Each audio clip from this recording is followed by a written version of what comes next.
Hello, friends and colleagues. Welcome to the Tourism Skillshop, hosted by State of Washington Tourism, SWT. My name is Matthew Ozuna, and I am the Destination Development Manager at SWT. I will introduce today's webinar on workforce recruitment and retention strategies. Please utilize the chat and say hello. Let us know where you're zooming in from today, and feel free to share your comments in the chat box and utilize the Q&A feature as well. Marianne Graff will also be joining us today. There she is. She is the content manager at SWT. Marianne will monitor the chat and help address questions from the audience near the end of the webinar. Now, let me tell you a little bit more about the Tourism Skillshop. It's a webinar series, and it's one of many industry educational programs from the State of Washington Tourism. This webinar series will engage with colleagues across the tourism sector and broaden their industry knowledge, skills, and network. Each webinar will highlight a specific issue or skill for tourism professionals to ponder and discuss with industry experts like the three you see on our panel today. The State of Washington Tourism will host live webinars of the Tourism Skillshop on the third or fourth Thursday of every month from 10 to 11 a.m. These webinars are free and open to all tourism stakeholders.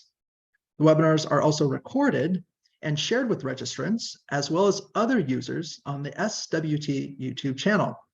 For Tourism Skillshop and other industry updates, visit the SWT industry website and sign up for the industry update newsletter, and also follow SWT on LinkedIn.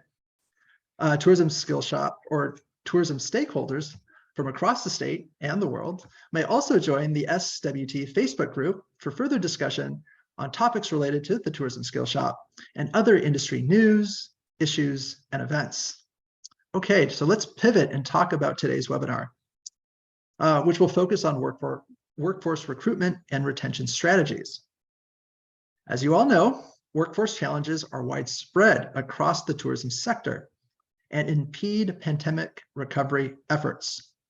How are businesses and destination communities coping with these challenges? What does the future of work look like in the tourism sector? This webinar will feature industry experts with backgrounds in destination management, hospitality training, and human resources. They will share their insights on recruitment and selection processes and procedures, retention strategies, workplace culture, and community relations. Panelists, thank you for joining us today. They are A-cam-pora, Toni Jefferson, and Phil Bruno. Adam is the executive director at Woodinville Wine Country here in Washington State. He comes to Woodinville via the Tennessee wine industry and has over 16 years of experience in conceptualizing designs and strategies that reinforce and build brands.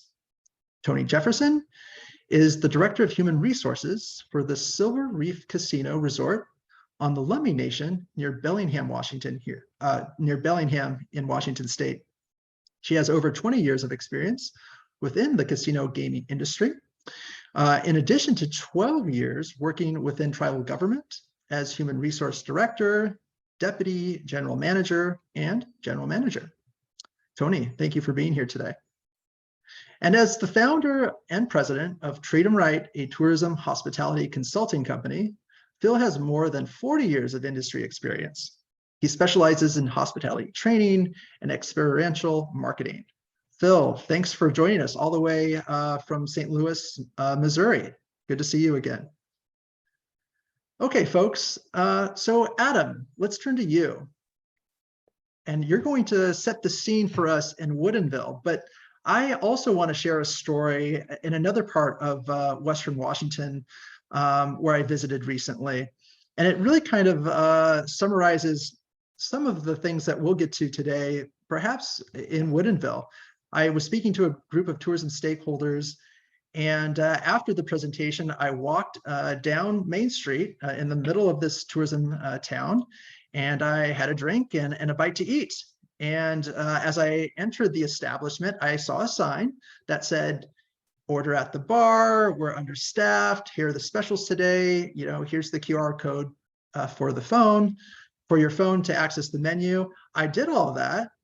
I waited, and I was eventually made contact with the staff, ordered, and had a great time. However, other patrons did not. Other folks didn't see the sign coming in, or didn't order at the bar, or couldn't figure out how to use the QR code on their phones, and actually left. And they left, before they left, they actually went up to the bar staff and said, "Hey, what's going on here? This is too long. I can't believe the service is so slow." And I had a conversation with the bar owner, or the person behind the bar, and she told me that, yes, she's understaffed. There was only 2 waitresses working the bar, and 2 cooks, and then 1 busser. So 5 folks on a Tuesday evening on the water with a view in this tourism town in Washington State. And she shared a story with me really quickly, that she said workers are an issue, but housing is also an issue.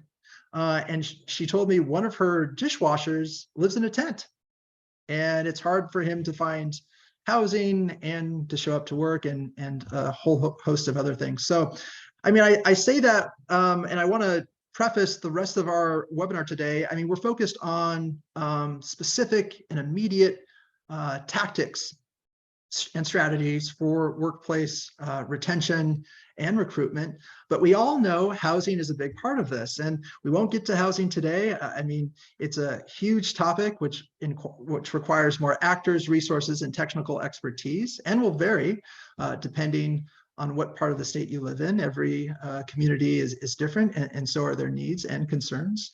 But having said that, you know, this was the year of housing in the state legislature.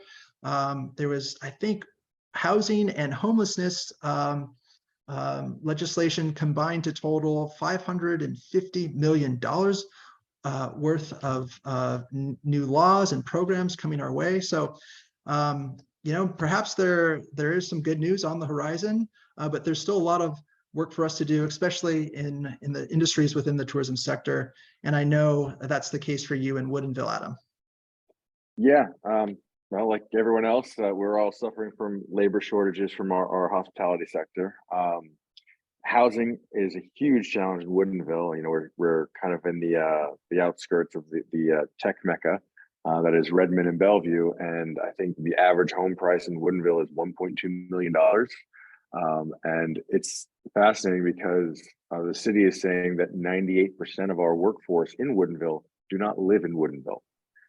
And that's from the cash register worker at the grocery store to even the winery owners don't live in Woodinville. They're out in Monroe, Duval, and driving in. So as we talk about the expansions and trying to bring back the tourism to the area, we've got to find a way to solve that problem. So in a longer term, there's a lot of discussions with the city and with all the new developments that are occurring in Woodinville. You know, over the next 5 years, we have 800,000 square feet of new commercial real estate and 1,600 new residential units coming into Woodinville. That's going to increase our population by 30%. And finally, the city's actually, with one of the new developers, just negotiated, I think, 10% of their new units to be workforce-related housing. So it's not Section 8 housing, but I think it's $57,000 medium income for the family. So it pushes it into that workforce level housing. So yeah, while it is a longer term discussion, that is something that has to be brought up now. You know, we not only do we have the wineries, but the breweries, the restaurants, and hotels in the greater Woodinville area that we kind of work in conjunction with. And it's been interesting because the wine industry as a whole has been a big attractor to second life or second career, I guess, for a lot of people. We you know, from the tasting room to the wine cellar, we pull in a lot of tech workers, Boeing workers, things like that. We're not seeing a huge turnout for those 20-something-year-olds that want to work up the ladder into the marketplace here. That kind of then reflects into what's happening to the restaurants, because they're not seeing those people come in either. They're seeing the retirees or the third or fourth career person walking in that's never worked in hospitality before, that's interested because they're burnt out on tech. And they're eager to learn, but there's a little bit of a learning curve for them to deal with. So Interesting. Well, so you mentioned the different kinds of workers in your area. You mentioned the labor shortage, housing shortage. Cost of living in that part of Washington is fairly high as well. What other ways are you as the destination organization or as the community? How is the community? How are tourism stakeholders coping with these challenges? Why don't you tell folks about the job fair that you hosted recently? yeah, so Woodinville Wine Country just hosted our first hospitality career fair 2 weeks ago. And it was meant to be an all industry thing. We had some hotel partners, some restaurant partners, some hospitality partners, and some, of course, wineries and distilleries.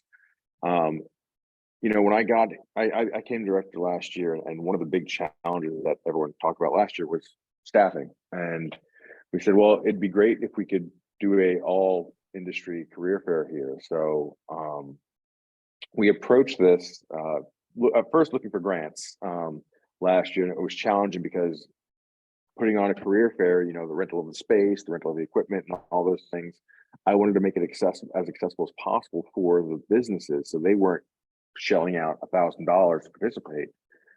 So we looked for grant funding through LTAC and through other state grant fundings, and it's interesting because our program didn't meet the requirements for any of the programs, even though everyone acknowledged that this is a need for the industry and you should have it, because without staffing, there is no tourism, there is no hospitality, there is no business. Yeah, good point. So we kind of ended up in this little hole, but we ended up putting it on last 2 weeks ago. And for a first year event, I think it was a success. We had 19 businesses. We had 55 potential employees coming out. And a lot of those employees, again, were in their second or third careers. They were not the 20-something-year-olds. So a lot of them were looking for part-time, or a lot of them were looking for management level, or so it made it challenging for the restaurants, because if they are looking for a dishwasher or a line cook, we didn't see those people coming up. Yeah. I'm waiting for feedback still from the employers, but I think there's going to be some employees that are fought over that were qualified for the industry. That will be fought over. But it was very surprising at how prepared potential employees were too. When they came in, it wasn't, they had resumes, they were ready to talk. They spent an hour or longer within the job fair, going from table to table, connecting with the potential employers. And as an organization, we've talked about for years now how tourism organizations or DMOs have had to kind of embrace community and embrace supporting the local. And I know we talk about from a more of a residential, but that workforce community is part of the community we need to help support as well. And in that sense, we become almost more like a traditional trade association, where we're looking at those workforce issues, and we're not just outwardly projecting to bring people in, but we're dealing with those systemic challenges that operationally affect our constituents. Point. And tell me more about long-term efforts, strategies to address some of these issues. The job fair, career fair, is it planned annually? Or do you have any other recruitment strategies targeted at young people, college students that need a part-time job? What are you doing in those aspects? Yeah, so from an advertising perspective this year, we worked with our partners like State of Washington Tourism, Hospitality Association, some local chambers, Kirkland, Redmond, Bellevue, to try to get the word out. We went through the college as well. Some feedback, though, was that the college students typically aren't looking for work until the school sessions ended. So a comment we had yesterday from one of the employers was to not hold the events when we did, but wait until like end of May or June. Okay. Which is interesting, because in my mind, we held it when we did because we thought we'd have time to do the interviews, someone get hired, someone get trained up before the season to start, instead of pushing it all and kind of compiling it into the season almost. So it was interesting feedback. We're going to try to work heavily with some of our university partners better next year, I think, as we push it later, like Central Washington University and with WSU and the community colleges around the area, to try to do a better job at drawing people in. Although one of the comments, again, from a different employer was that they've been to career fairs that the colleges have put on, and they felt that this was more impactful and engaging than the ones that the colleges have been putting on. Well done.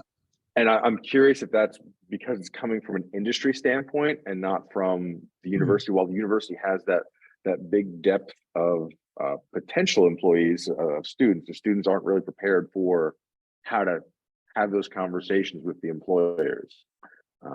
So maybe coming from us, it kind of put a little more emphasis on someone having their, again, resumes in hand and ready to talk in discussions. Interesting. Matt, go I ahead, wanted to just Marianne. briefly mention that it was brought up in the chat that WorkSource or your local workforce council could also be a great resource for hosting job fairs. Yep. Good point. SBA, the state has some great employment opportunities as well, or job boards you can post on through. We're lucky enough that our administrative coordinator here came from the HR background, so she's very familiar with a lot of those portals. We did end up in a bit of a loophole within the social media advertising for the job fair, just in the fact that since we have so much alcohol content on our social channels, they view all of our advertising as being 21 plus, but by Facebook and Instagram's requirements, it has to be an 18 plus advertisement.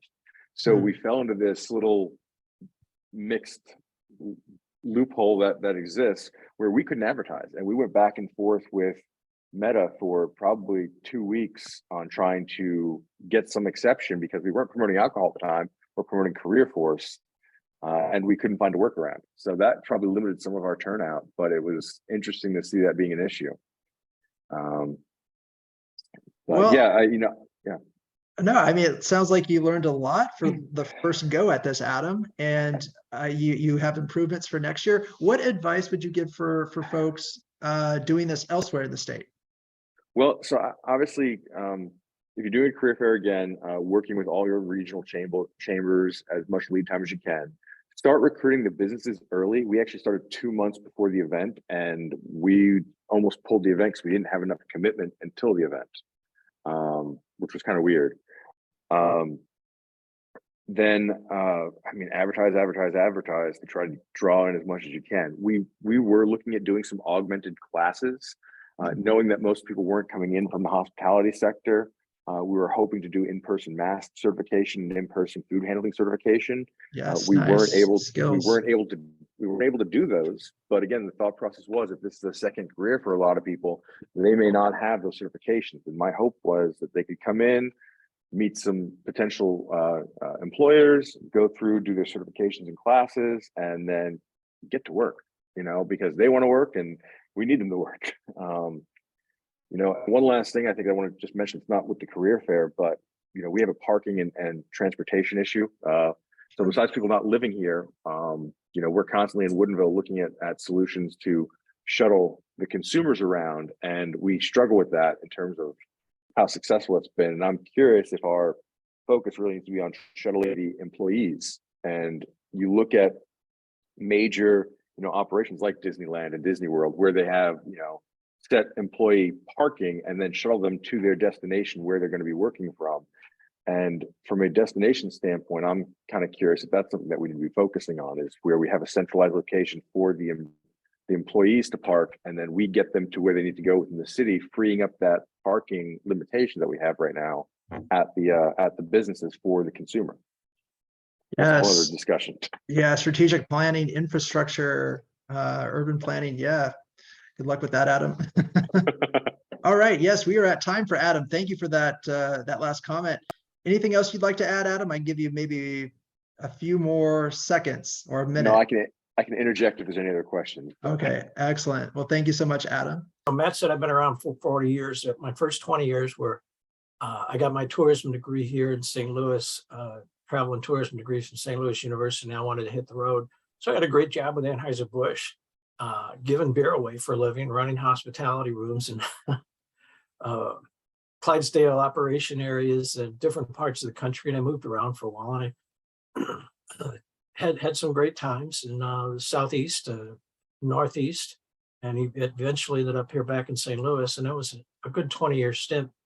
And after that, they asked me to keep moving around the country. I said, no, I'm going to start my own business. And for all the great things that we had going for us, and all the things that I learned from benchmarking Disney and the Ritz and bringing all those things back to our own attractions, and bringing it to my teams and saying, here's what they do. Let's cherry pick and see what makes it, what we can, make work for us our way. And had a lot of good experience at that and a lot of good results. So I thought I just, that was a marketable skill. And it has been for the last 23 years. However, 2020, we all got kind of knocked sideways. And I can tell you what me being knocked sideways was like I had 9,600 contacts on LinkedIn. And before the year was over, I had 1,300 because those people just weren't in the industry anymore. They were gone. And, that's a crisis, not only for my business, but of course for the industry. So, for a guy who does consulting work and makes money from tourism entities who have no money, whose industry is devastating. Well, it was devastating for me too. Thank God I had two clients, one in Wisconsin and one in Kansas, where we were working on their programs and we kept moving, which was wonderful. So I kept in touch though with the hospitality community nationwide through some of these online groups, social media groups. There's a wonderful one called Hospitality Family, where it's people in basically it's not just the hotel industry, it's restaurants, hotels, bars, and all kinds of things. And it's all kinds of people too, from GMs to housekeepers, and they're all telling their story about what it's like and what it's been like through this period, and maybe why they left the industry, and maybe, what it would take to get them back. And, the things that they went through and the burnout that they went through because they were the one that was kept and doing 6 jobs.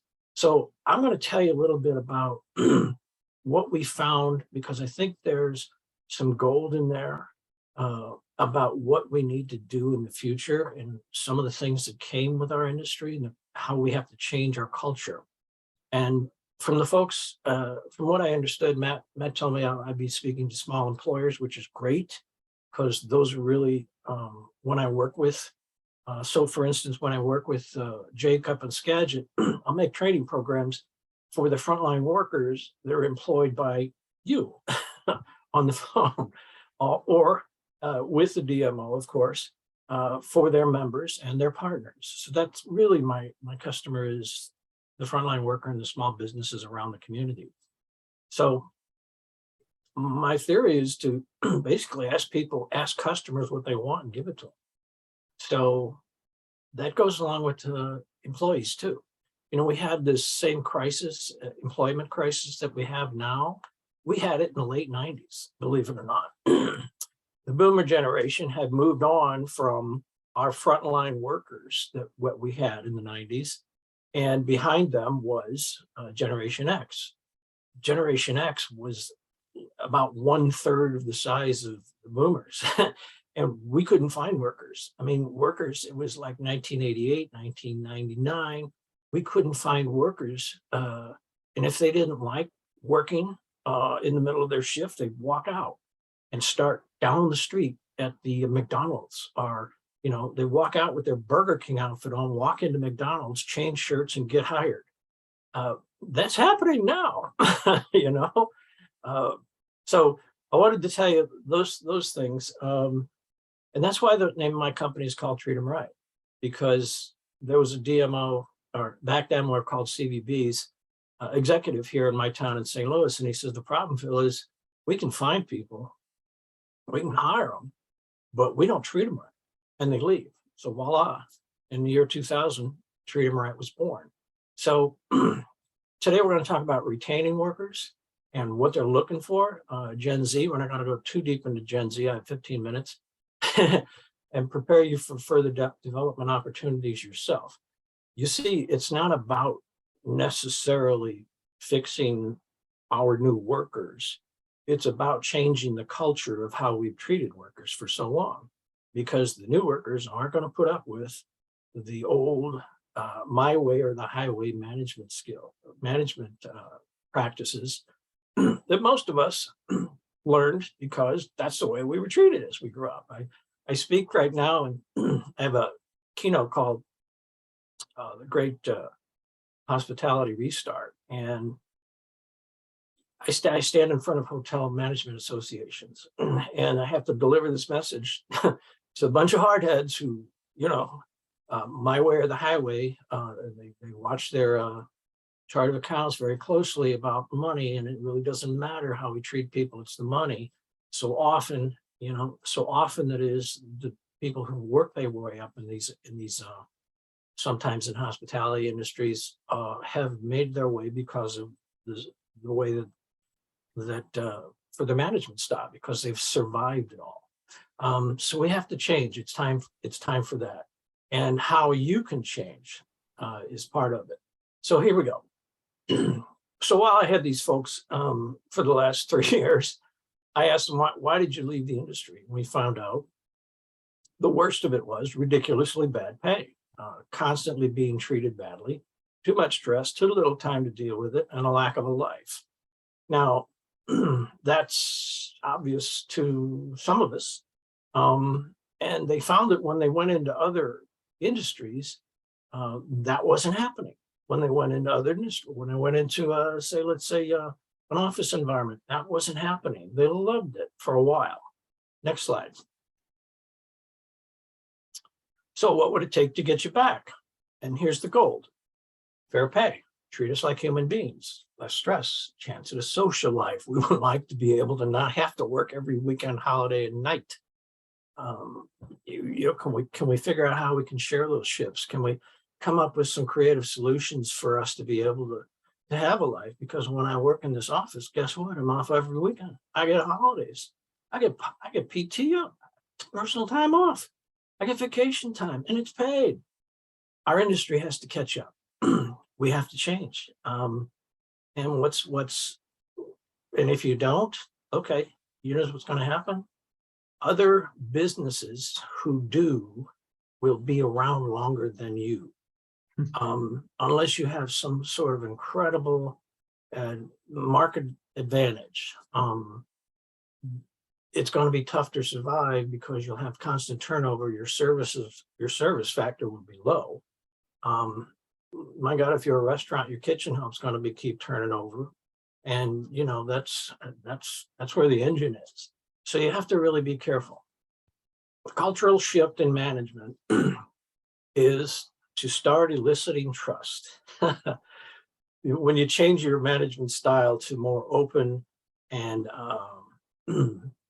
more communication, and I'll talk about coaching skills in a minute, is you start eliciting trust. I mean, right now you might have someone who is your trainer because he or she does a great job, and they've been around a while, and they get how everything works where you are. And that's great if you still have them. That's fantastic.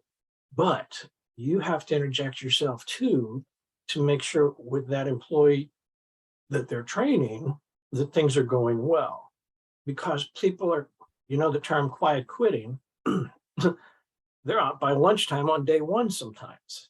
They just pick up the purse and they go to the car and that's it, we're out. It's not what you told me it was going to be. And I've got a whole nother, I've got a 4-hour training program on how to interview now. And interview skills, our interview skills need to change as well. We need to go to a much more structured interviews. We need to be selective. Same thing happened back in '99 when we would hire whatever walked in the door. I used to call it the mirror interview. You hold a mirror up under their nose. If they fogged it, they were hired. That's happening again right now. That's why we have so much high turnover. Not only that, but we're telling them one thing and they're finding out it's another. And maybe you don't even know it's another where you work. You may actually believe that this is the way it is. So where does this empathy come in, Phil? Tell us more about that. Yeah, empathy is about something I found out. I keep up nationally on the training circuit of what's happening with Fortune 500s and people who lose money because they're losing employees, and that's where the pain is for for-profit businesses. and they make changes. And I've seen this, for decades. One of the things that kept popping up in the leaders in training in the country was empathy skills. And I looked at it, and I was trying to figure out, how do what's this all about? It's one of the hardest of the soft skills there is. You have to care. You have to care about people. It's different than, maybe that's not your natural style. Maybe that's not your personality. But you know what? It's the job. It's becoming part of the job. So empathy, we'll talk more about that. And learning and development. We really have to come up with different and new skills for ourselves. And it's not impossible. Other industries have gone through this before. It's just that if you don't, you're going to be left behind. This is more about empathy. You can read it yourself. I don't want to read every word. No, I think that's always been my takeaway with hospitality. Anywhere I go, whether it's within the United States or elsewhere internationally, Yeah. We work in travel and tourism, hospitality, and you have to have a certain spirit of hospitality. Absolutely. You have to be hospitable and welcoming and warm. And if that's just not in your core, then maybe this is not the right industry for you. Yep. However, people will survive and get through it, and they're good at the tasks, maybe, and they're reliable. Yeah.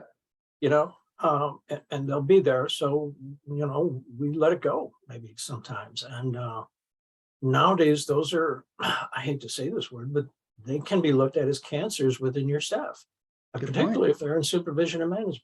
Yeah. So right now, what's happening is business levels are matching or exceeding 2019. So we're back.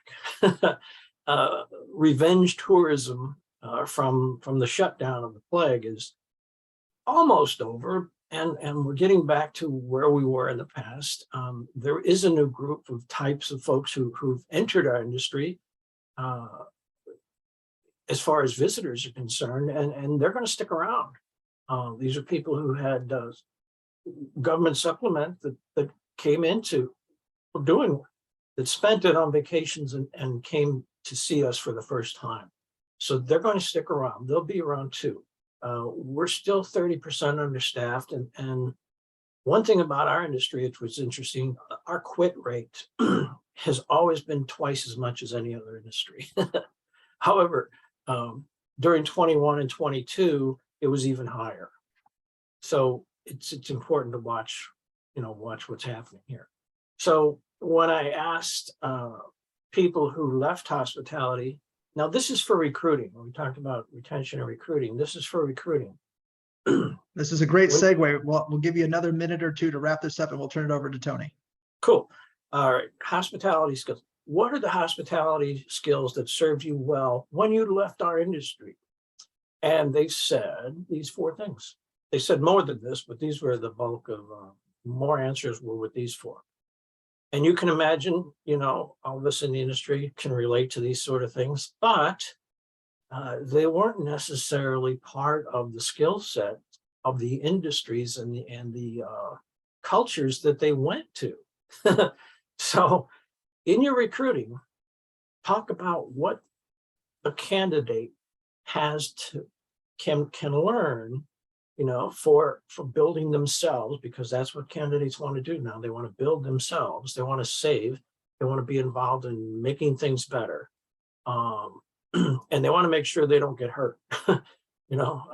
Gen Z has seen a hell of a couple of years. So it's something they want to be very careful about themselves. So use these 3 or 4 in your recruiting. Go ahead, please. So management, soft skills training for yourself. It's tough. Creative labor solutions. I was listening to Adam earlier. There's some creative labor solutions. I was happy to hear that the old boomers are coming back to work. I know that one thing I learned when I worked with a lot of retired people was they're very reliable. You can give them the keys, they'll open the place and close the place. But one thing they don't want is oversight responsibility. They don't necessarily want to be in charge of other people ever again. Point. And the most important thing that they want is never to have to work on a day where it's a grandchild's birthday or event. So you have to work around that. Those are the big things, passing it on. So candidates want opportunities for development, so if we're making great, if we're trying to provide great experiences for our customers, we have to start providing them for our workers first. And look at them as internal customers from now on. That's the way it has to be. And there's a 10-point correlation, Good point, Phil. What are our last slides here, man? Let's roll. Coaching, yeah. Briefly, Coaching. give us some tips on coaching, and then we'll. There's one skill that move you need on. to be looking at if you don't know about it yet. And if you've never taken a class, I really encourage you to do it. Coaching skills, the ongoing day-to-day dialogue and guidance between a manager and employee that is intended to help the person develop or improve a skill, change behavior, or raise his or her performance results. So it's the constant, it's not the, we're going to sit you down in 30 days. Okay, we've got your 6-month thing coming up, or no, it's not that. It's every day. Think about a baseball team and a guy, gets a fly, the batter flies out, goes to first base and runs past and around the corner. Guess who's there to meet him? The coach. And he says a few things. Okay, immediate. You got to be there the fastest you can. If you want to learn more about coaching, I have a coaching program up that's free, and you can go to this website. I have a lot of programs out there that are free. And during COVID, I put these out there for folks to help build their skills while they were out of work, and it's still up. I've had 7,500 people take these. There's 3 different certificate programs here. One is on coaching skills. So please feel free to do that. And I put this on there so that you can always come back to these slides when Matt posts them, okay? Yeah, thanks, Phil. I'll definitely share your slide deck with our registrants today. And that's part of what I want to make sure I have. Excellent. And hopefully they can check out all your free stuff on your website. So You thank bet. you, Phil. We're just chugging right along here. Let's transition over to Toni and talk about recruitment. Toni, are you there? I am. I'm sorry about that. No worries. No worries. Yeah, a lot of great discussion today talking about recruitment and retention. There definitely needs to be a strategy associated with both of those. Job fairs, industry specific, is a component of the strategy. We hold 2 job fairs on site a month. We are trying to build our staffing levels back up.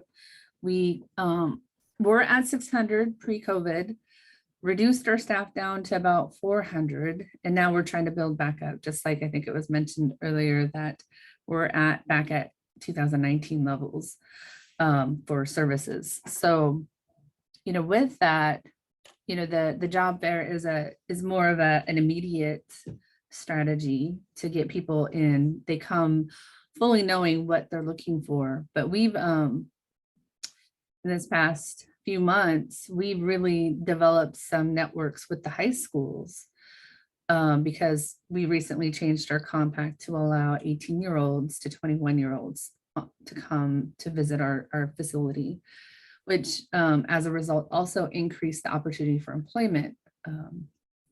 And so, we really kind of started bringing awareness, doing speaking engagements at the high school about the career opportunities. At the casino, a lot of people tend to think that, that's just gambling, maybe there's some food and beverage, but really we're a conglomerate of industries. We have a hotel, we have the cash cage, we have security, surveillance, and food and beverage and gaming and events. So, and we also have a golf course. So bringing all of that, to the table at these speaking engagements for the high school, the career fairs at the colleges is bringing, yes, we do, I was going to talk about that too, about the skill centers.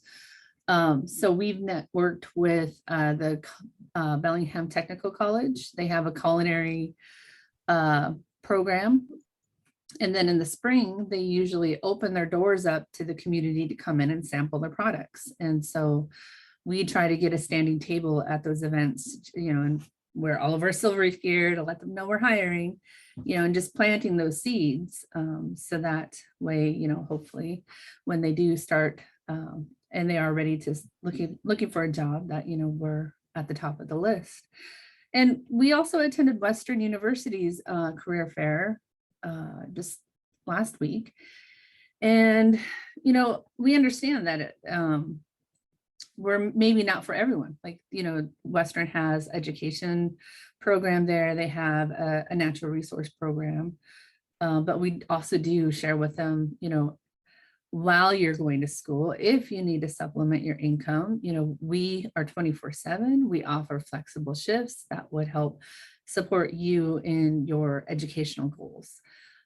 So we kind of go at it from that angle. And we do understand that a number of our jobs we expect turnover. We expect a lot of turnover in our food and beverage. So building a robust training program, as we onboard people, is critical in maintaining that. What else? For job advertisements, there's actually a lot of resources out there. The Employment Security Department is one. Hire Me is another free one. Most of the colleges have their own sites. And so being able to connect to those colleges and set up an account is a way to get your jobs posted on their intra sites. True. Yeah. So that's another opportunity to bring awareness. Facebook, as Adam mentioned, Facebook, there's a lot of job pages. So there's like the Bellingham page, Whatcom County page. So we always go in there and post when we're holding our job fairs. What about a referral program? Yep, we do What are your have thoughts on that? Yeah, we have a referral program. We found that, people tend to stay employed with a organization if their friends are there. If they feel good, they have a network of support with that employer. And so we do have right now it's a $300 referral that they get after the team member has completed their 90-day orientation. Excellent. Well, and referral, friends, enjoying people that you work with, how do you package that and share that in the recruiting process to show folks that, hey, this is a great place to work, it's a great place to start a career, there's benefits, there's people that you enjoy working with. How do you express that company or corporate culture outward to new folks coming into your organization? Yeah, we do that obviously through the different, what I just spoke about with the speaking engagements, the careers. We have advertisement throughout our facility on the big board, the big reader board out by the freeway. And then within our job fairs themselves, but internally, we let all of our team members know, refer your buddy, the more you refer, the $300 you get per person. So, it took a little while for that to get some traction, but, and there are some people that are still kind of skeptical of it for some reason, but it's been doing okay. We are looking at revising our new hire bonus structure for some of the more challenging positions that I think were touched on earlier. The food and beverage is definitely challenging. You see a lot of advertisements, even driving through McDonald's, they list their pay and I think it's 18, 19, and 20 bucks for overnight. So, those rates are kind of creeping up there. Toni, can you tell us more about flexible scheduling? And then maybe, you have a casino, you have all these assets, you're probably able to find the right person who wants to work at the right job at the right time and for the right number of hours. So once we talk about that and recommendations, tips for that, I want to get into the nuts and bolts of interview questions and process, but sure, I'll give you that first question. Yeah. First. So, like I said, with our job fairs, candidates can come in that are looking for employment, and we have all of our hiring managers there, and we're hiring in just about every department except for maybe a few. And so, they can go sit down and interview with one department and share, what their personal needs are or preferences. And we've had hiring managers say, well, you might want to go check out, maybe the Catter's Cage or maybe EVS. They're a little more flexible with their scheduling abilities. And so it's really just kind of like an internal teamwork when it comes to the candidates. We have director meetings, twice a month. So we stay very close in touch with each other and where we're at with our staffing levels. We ask, what the job description entails, so that way we can be informed and advocate for the organization as a whole. Excellent. And going back to Phil's spirit core of hospitality, like how do you tease that out in a job interview question and answer? How do you find the right person for the position based on skills and experience, but also kind of a willingness to help people to be warm and welcoming? Tell us more about, give us a little bit more tips, nuts and bolts to hiring questions and processes. Yeah, so the casino environment is definitely different than some of the other industries. There's obviously alcohol involved, there's gambling. Sometimes when people, overindulge in both of those, they can become a little irritated. And so, in the interview process, just being transparent and clear, just like Phil was talking about, that you may encounter these situations, and if that's something you don't feel comfortable with, and then that's where we could also, again, refer them to maybe a position that doesn't have, the frontline expectations, maybe more the back of the house would be an option for them. And then, understanding your organizational values, that's important to be able to convey that to people. And then in the interview process, asking them, what are some of your personal values, and helping them understand whether that's in line with our organizational values when they make the choice. Well put. No, I totally agree. Okay, folks, we are almost out of time. I want to open the webinar for questions from the audience. So audience, please utilize the chat or the Q&A feature. Let us know what's on your mind. Here's your chance to connect with Adam, Phil, or Toni. I have a few more questions to ask these folks too, but I want to make sure we get your questions in first. Marianne, do you see any in the chat or in the Q&A? Not yet.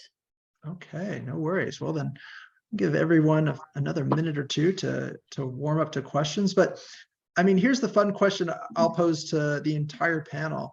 With the rise of AI and now global pandemics and recession fears and just the change in technology, what does the future of work look like in the tourism sector? Do you see a bunch of robots? Do you see more young people, more semi-retired folks working longer?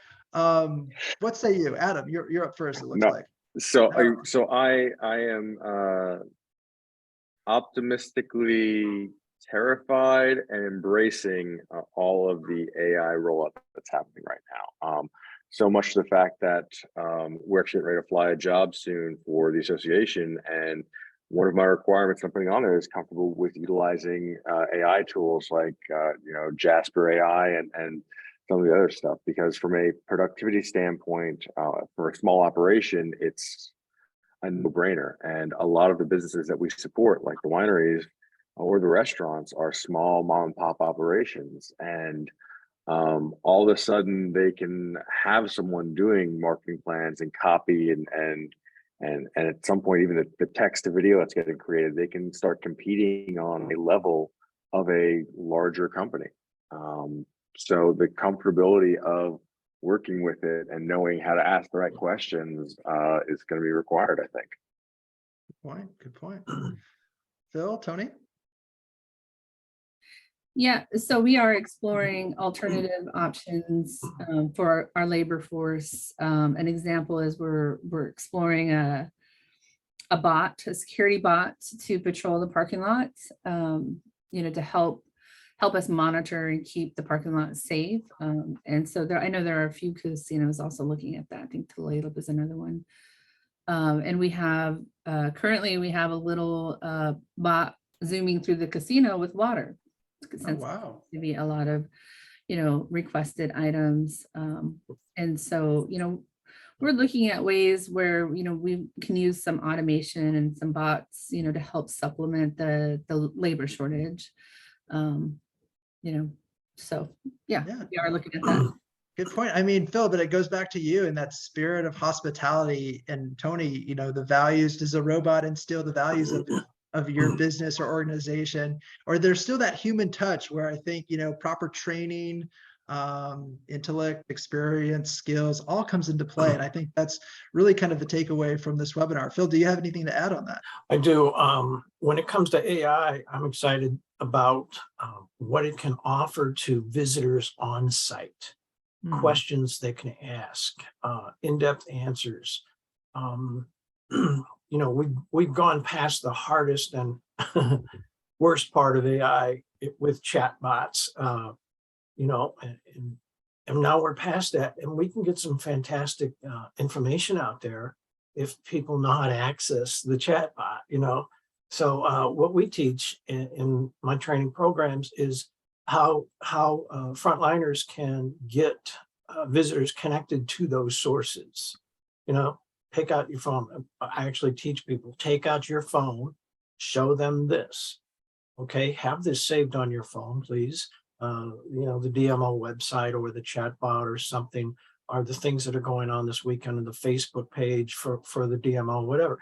And you don't have to know everything, but you do have to know how to get people connected with the tools that are at their fingertips. And I think AI is going to be a great asset in that regard. So not only pre-planning, but on-site, on-brand information while you're there. Excellent. Okay, panelists, we are approaching 11 o'clock. I'm looking at the chat. Anything in the Q&A? No. Panelists, do you have any questions for each other? Adam to Phil, Phil to Toni, anything like that, or any last words of wisdom before we sign off? Adam, go ahead. Well, I have a question for Phil. With the trainings that he's doing, and this is something that we've explored as an association, is there turnkey white papers for, I guess, training and onboarding that a lot of these smaller businesses could possibly utilize? I'm talking like company handbooks. I'm talking like, basic training policies, because a lot of them just don't have the asset and they don't have the time to create the asset. Yes. I would say, in my experience, I created them for my own places. So we put teams together. We created current best practices, not an SOP, not a handbook, not a this, not a that. Handbooks are legal and for legal purposes.